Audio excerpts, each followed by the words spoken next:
Tuduhan pasal makar kepada Victor F. Imo bagian dari praktek rasisme. Korban rasis disalahkan dengan pasal makar itu jauh dari makna pasal, ini tidak jelas karena tidak sesuai dengan pokok perkara. Victor F. Imo bagian dari orang Papua ikut terlibat sebagai peserta aksi pada tanggal 19 Agustus 2019 tidak bisa disalahkan dengan pasal makar.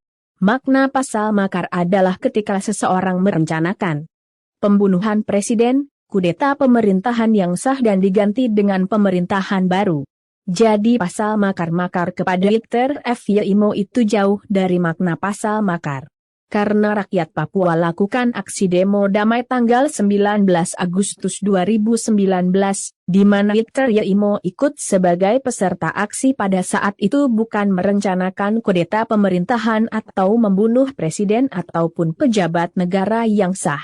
Kami menilai tuduhan pasal makar kepada Victor Imo, ini benar-benar negara melalui kepolisian dan kejaksaan terus memelihara dan membenarkan pelaku rasis terhadap orang Papua. Proses hukum yang rasis tidak bijaksana. Dalam aksi demo damai pada tanggal 19 Agustus 2019 itu aksi protes secara spontan oleh rakyat Papua dan semua orang ikut terlibat termasuk Victor Imo.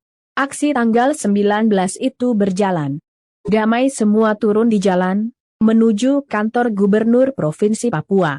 Bukan hanya rakyat Papua turun jalan namun, termasuk MRP, DPRP dan gubernur serta semua komponen rakyat sipil maupun pegawai negeri sipil dan swasta.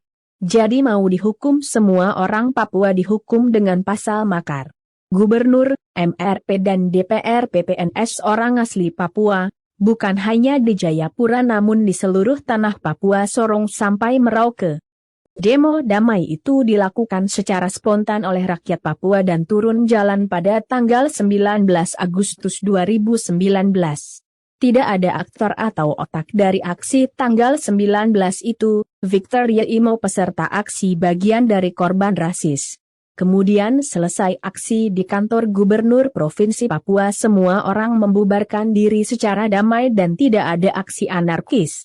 Aksi berjalan damai dan aman sampai selesai termasuk gubernur Lukas NMB dan DPRP, PNS di lingkungan kantor gubernur juga ikut terlibat.